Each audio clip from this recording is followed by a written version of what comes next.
Getting solid pot odds. Freddie flops top pair. Negreanu's up and down. Lichtenberger still ahead with aces.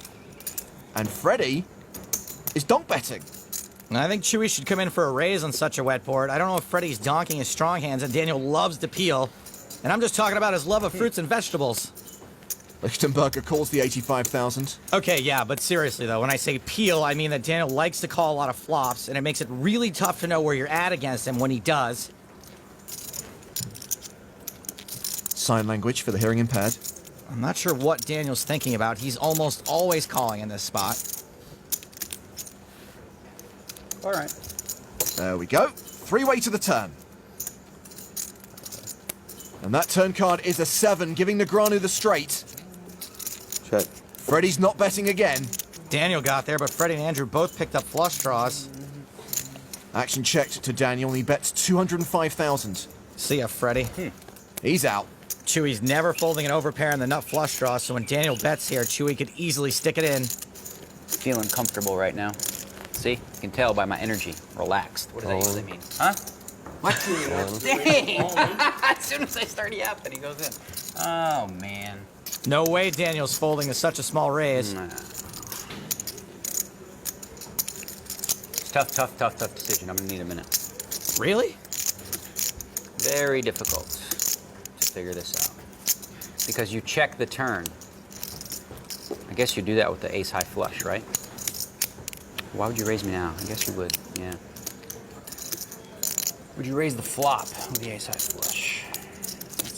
That's the big debate going on in my head right now. 530, right? I don't think I'm going to throw it away, but it's just kind of annoying. It's half the stack. Daniel's going through the motions worse than Hangover 3. Well, you have to have it. I don't think I can fold, though. Nice hand, bro. Daniel makes the Got call it. showdown. Bit of a nit roll. Chewy's gonna show us pocket aces.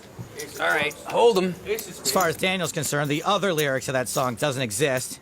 He's got to dodge a club. Ask and ye shall receive. Called the deuce of hearts. Were you hearing me saying deuce of hearts? This game is getting crazy. Sorry about that. Chewy will be eliminated in 14th position. Were you here? Did you hear me saying deuce of hearts? It's getting crazy how often I'm doing that lately. And looks like Mike will be playing against Phil Ivey. He's raised under the gun to 16,000. Mike's hand is king-queen suited. Even though Phil raised under the gun, he's probably still pretty wide. You decent? No. But we can't really go 3-betting. I mean, we've got a great hand to see a flop. Mike has called in position. Anybody else want to play? Just Dyke Haxton in the big blind. That's the kind of shirt that should come with a free bowl of soup. Looks good on him, though. He folds. So heads up to the flop. Playing Ivy heads up is like playing against two other regular human opponents. Jack, Jack 10 on the flop. Mike with an up and down straight draw. Ivy checks. No continuation bet. I think usually he's going to check his very, very strong hands and his marginal hands. Either way, I'm fine with a semi-bluffing this. Mike has bet 25,000. And since this is a wet board, I think there's lots Ivy could call with. He calls. So we go to the turn, and Mike pairs his queen. A lot of draws just got there, but we're now beating a 10. Having check called the flop, Ivy will now lead the turn for 60,000. I don't see him leading the turn with a 10. This will be a tight fold, but any two big cards are a big part of Ivy's range, and many of those hands are ahead. Ace-king, ace-queen, ace-jack. Shall I continue? Well, Mike clearly thinks he's behind. He's folded. Like I said, tight fold. Gotta be a history-based decision. Ivy had 9s. Man, he got you guys good on that one. Remember when I was all like, call, he never has it here, and you guys are like, no, we want to fold. Well, look at Mike's sad little face. Live with that. Negreanu with deuces.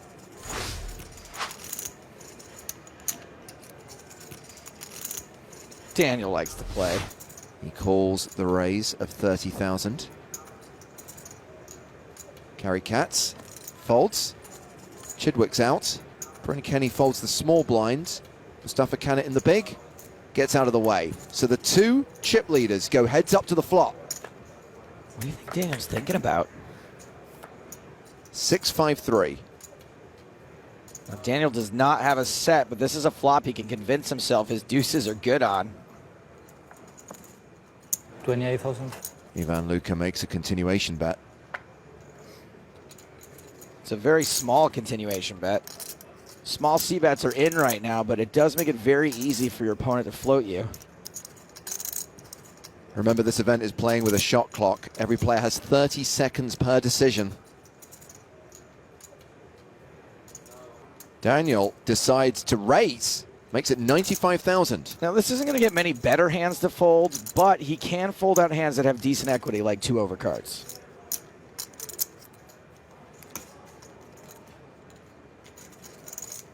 Well, he's going to get called by Luka with his overpair. The raise by Daniel might also just buy him a cheap showdown.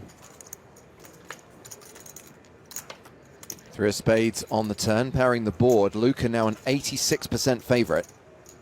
He checks. Negreanu checks behind.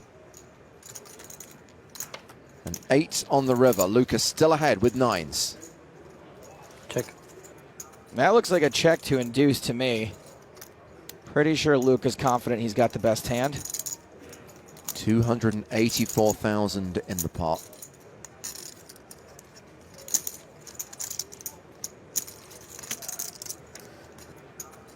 Daniel bets ridiculously big, 400K.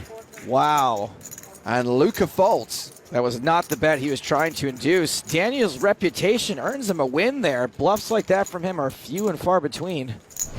Action on Phil Ivey. King Queen offsuit. Queen. Good even under the gun.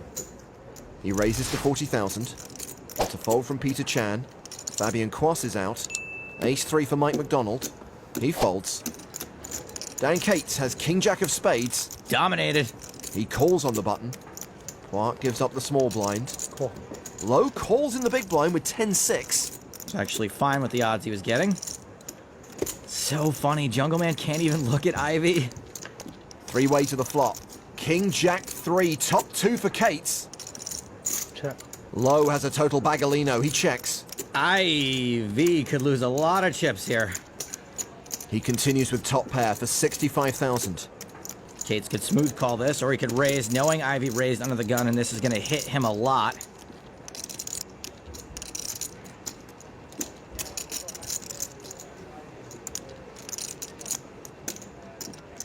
Looks like Cates is raising.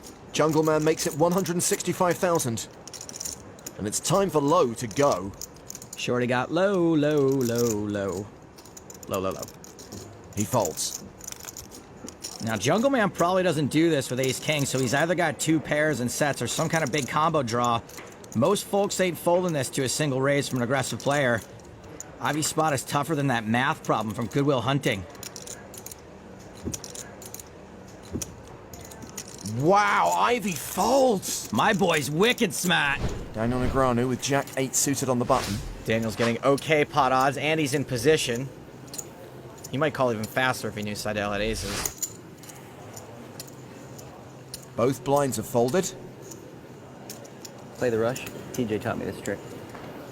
Back in the old days. Back in the old days, before all this crazy technology like Discmans and VCRs. Top set for Seidel. And he checks it. Seidel getting pretty tricky here, gives up the lead. Shakurchi shouldn't bite. Okay. And Negreanu checks behind. I think Eric's check there is going to cost him. Whoa, a jack on the turn. Negreanu with 2 pair. This could get expensive for Daniel. Daniel's got 2 pair and he's drawing deader than zombie Walt Disney. Seidel checks again. Shakurchi with a gut shot bets 60,000. Somehow Shakurchi's live despite having the worst hand. Daniel calls with his 2 pair. And Seidel sticks in a raise, makes it 225,000 total. Shakurchi quickly folds. Seidel's raise looks super strong, and even though Daniel has 2 pair, from his perspective, he's beating absolutely no value raises. I don't know. Maybe I should go with TJ. Fill up and lose. He lets it go. Yeah. Great laydown from Daniel Negreanu. Seidel wins a decent sized pot. It's hard for him to have 1 pair there. Either has like a monster draw, or I'm drawing dead. It's tough. Just No, not worth it.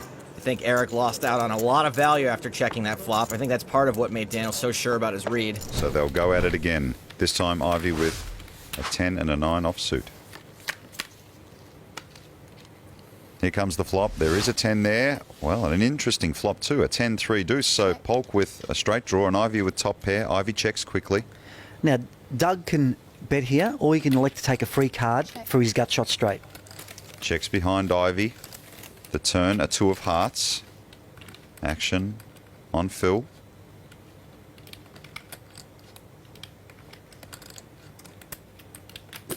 Betting 75. 75,000, just a little over half of the pot.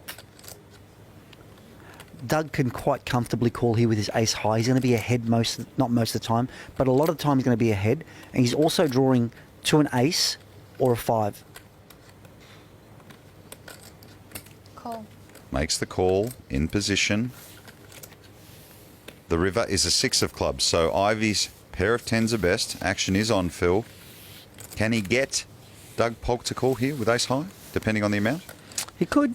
Yeah, it depends what, how weak Doug sees Ivey as being and what the size of this bet is. Can't really bet too much. And he's bet the pot. Betting 200. That's almost the pot. So Ivey's taken the line that I want to represent a bluff, basically, to get called by ace high. This is the sort of thinking that these guys are doing. Like, he's put Doug Polk on ace high. Ivey said, I've got top pair, I want to get a call. I'm going to bet the maximum to make it look like I'm actually trying to steal the pot.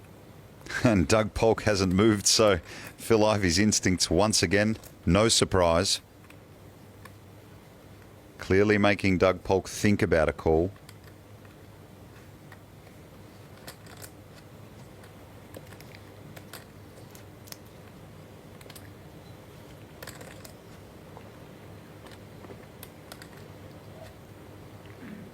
You can almost hear a pin drop in the room. Doug Polk really considering this call.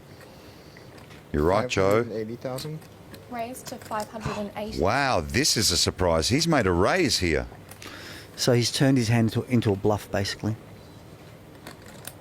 Phil Ivey hasn't moved, but look at those eyes.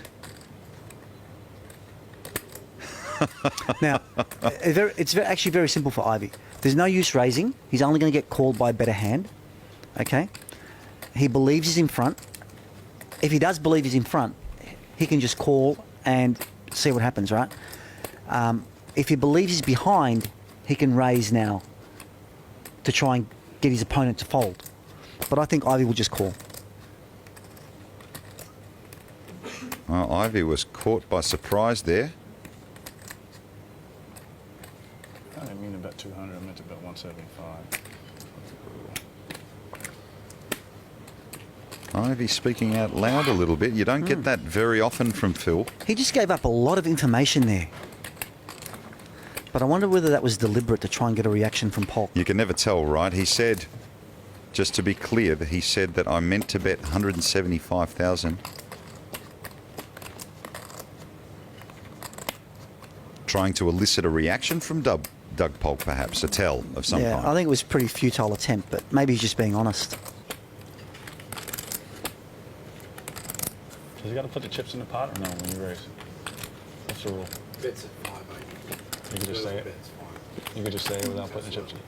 Phil Ivey's just asking and clarifying a few tournament rules. As we mentioned earlier, Joe, when they travel, those rules change, so you've got to clarify occasionally. Yeah, but now that was definitely his searching for information there. Okay. He knows that this is now playing poker, right? This is playing with people's minds right So now. you were right the first time. Don't trust them. Yeah, exactly. Don't trust poker players. Yeah, he knows. Not at the table anyway.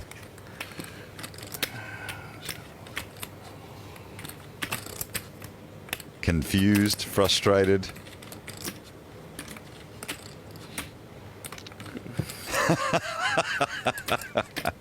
The tug of war is back, and even Phil Ivey gets it. It's great. Can he do it? Can he convince himself to call? He wants to, he doesn't want to. Do I, don't I? Every poker player in the world faces this, even Phil Ivey. There it is. He makes the call, so He will win a big pot. He almost looked a bit surprised there. He was resigned to the fact that he's actually lost the hand, to be honest. So he was surprised that he won. Negreanu on the button has 10-9 of diamonds. Negreanu's loving life right now on the button with this hand.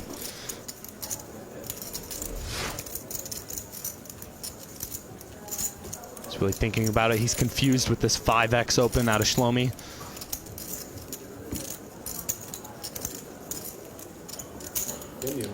But he makes the call. Both blinds will fold, so 3 players will see a flop. No 6 for Bonyardi, but a 9 high flop could get Daniel in trouble here. Daniel looked a big speculative pre-flop, and now he's picked up top pair. He might get in trouble. Shlomi continues. He's made it 15-25. It's a pot-sized bet. No slow playing for Shlomi. 5x pre-flop, pot on the flop. Daniel's still not convinced. He wants to call. But should he call? Daniel has a tough time folding pairs, and this is top pair. He should probably fold, but I don't see it happening. He does make the call. A big pot is brewing. No real threat out there to Shlomi's kings. Shlomi can't be too concerned about this turn card. 21-25. This time he decides to make it a little bit cheaper for Negreanu. He went full pot on the flop, right around half pot on the turn. Surely this is where Daniel lets it go. Daniel is trying to put the pieces of the puzzle together.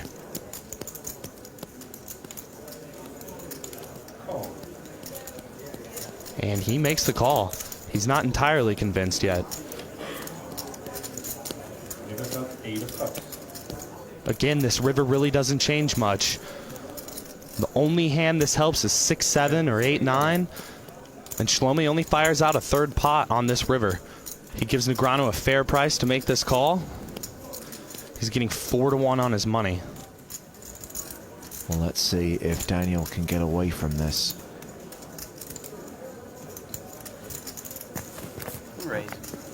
Daniel is determined. Angel Small River Bet is a value hand that Kid Poker can't beat. Although it's hard for him to rep a hand, he's bumping it up. Aces or kings? Can I say that, or is that illegal? Heads up. I can say what he has, but not what I have. Yeah. Okay. I'm thinking aces or kings. You think right. Daniel really pulled the trigger correctly on that one. And Shlomi's now thinking, if you've read me for aces or kings, surely you can beat aces or kings. I have to fold. If I show one, do I have to show all? No. Okay. I can show one? I can show one if I want to? I don't feel like it. Never mind. I don't have a good one to show. Great start for Daniel. Almost a double float there, and then a bluff on the river, which got the job done. Negreanu wasted no time pulling out the tricks from his playbook.